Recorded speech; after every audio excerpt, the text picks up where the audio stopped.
Vamos falar sobre o bicho-papão da NR1, sobre o gerenciamento de riscos ocupacionais e os TST, engenheiro. A galera aí que não está muito por dentro fica doido, só. Bem-vindo ao canal TST Versátil. Já deixa seu like, curta, comenta, compartilha. Como eu bem disse, nós estamos fazendo uma série de vídeos da NR1 e hoje nós vamos falar da NR 1.5, gerenciamento de riscos ocupacionais. Isso aqui, ó, é primordial para toda e qualquer empresa. Anote no seu caderno aí, ó, primordial, comenta aqui embaixo. Primordial, gerenciamento de risco, ele é primordial, através de gerenciamento de risco que você vai definir metas, estratégias e assim por diante. NR 1.5.1.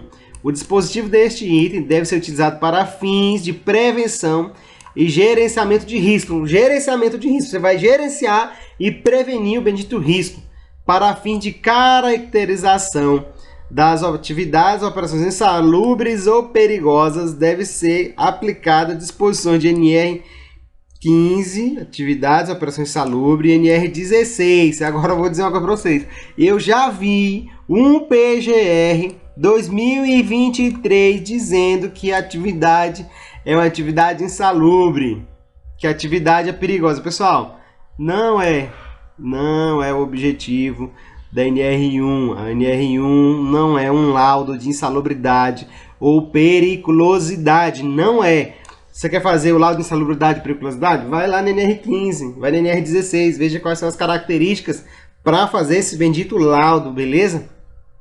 E as responsabilidades. A organização deve implementar por estabelecimento o gerenciamento de riscos ocupacionais em suas atividades.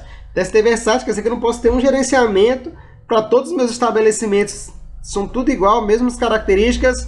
Não pode, é por estabelecimento.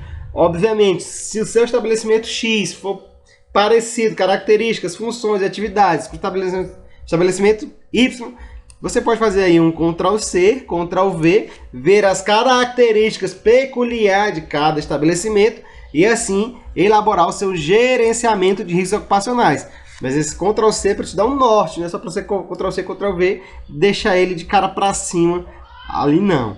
O gerenciamento de risco deve constituir um programa. Então, você vai fazer o gerenciamento e depois fazer o programa de gerenciamento de risco. É como se fosse, ó, tá aqui meu gerenciamento de risco. O que eu devo fazer? Vou seguir o passo a passo para mim eliminar esses riscos. Eu vou eliminar, diminuir a exposição, minimizar e assim por diante. A critério da organização, o PGR deve ser implementado por unidade operacional, setor ou atividade. Cara, que legal aqui, né? Se quiser, vou aplicar por atividade. Vou ter um PGR só da manutenção mecânica. Vou ter um PGR só para da pintura. Eu posso? Cara, é o ideal. Você vai tratar ali minimamente cada setor, cada atividade. Isso é top. Agora pergunta, quantos profissionais que você conhece, empresas de consultoria, SESMIT próprio ou terceiro, que fazem dessa maneira? Eu desconheço.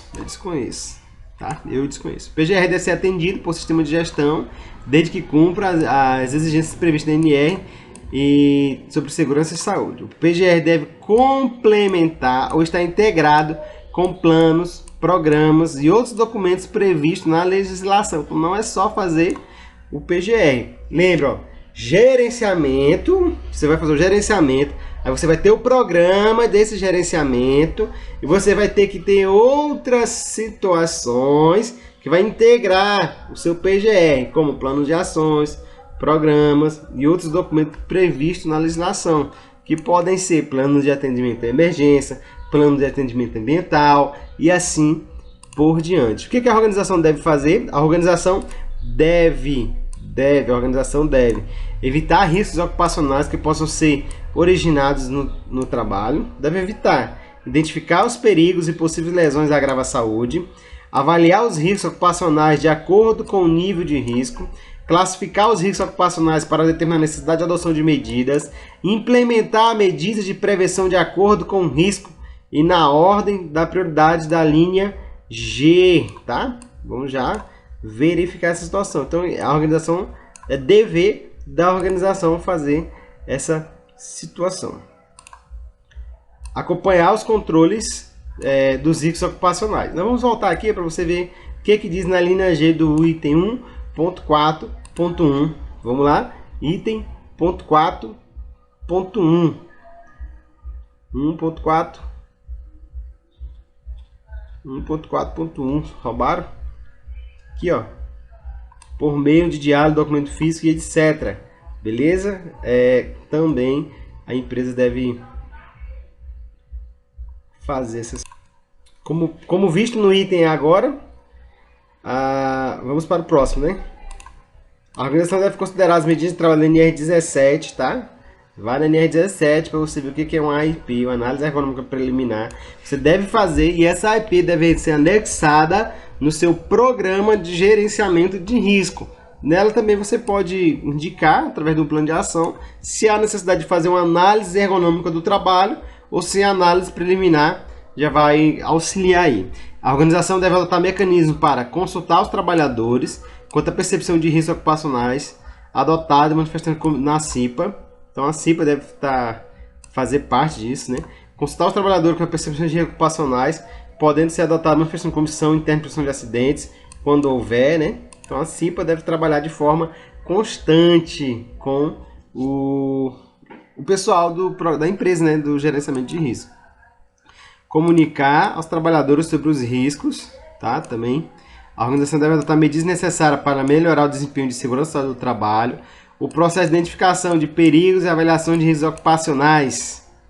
Como é que deve ser? O processo de identificação de riscos e perigos de risco deve considerar o disposição da norma regulamentadora e demais exigências no trabalho. Começando por onde? O levantamento preliminar de perigos, aqui ó. Antes do início do funcionamento do estabelecimento ou de novas instalações, estabelecimento. A empresa deve fazer esse levantamento preliminar para ela começar a fazer o seu gerenciamento. Para atividades existentes, a empresa não fez, mas já está trabalhando, vai ter que fazer. Para mudanças ou introdução de novos processos, deve fazer essa gestão, né? E 1.5.4, na fase de levantamento preliminar, o risco não puder ser evitado, a organização deve implementar um processo de identificação de perigos ocupacionais conforme o subitem seguinte. A critério da organização, a etapa de perigos pode estar contemplada na etapa de identificação de perigos. Então, você pode fazer lá quando você for fazer o levantamento do seu GRO, do gerenciamento de risco, você já pode identificar os perigos para tratar. E deve incluir a descrição dos perigos, possíveis agravos à lesão. Deve incluir a identificação de fontes ou circunstâncias. Como assim? Eu tenho uma máquina, beleza. Mas em qual circunstância eu vou estar exposto a tal risco? Quando eu empurrar a madeira na prancha da máquina. Quando eu ligar a máquina, enfim, você vai dizer a circunstância. Só a máquina parada lá não tem problema nenhum, se ela estiver desligada. Mas em qual circunstância vai ter ruído, vai ter vibração, vai ter... quando o colaborador ligar a máquina, empurrar a madeira. Assim por diante. Eu falo empurrar madeira porque recentemente fiz um serviço para uma serraria. Indicação do grupo de trabalho sujeito a esse risco, você pode fazer isso. A identificação dos perigos deve abordar os perigos previsíveis relacionados ao trabalho.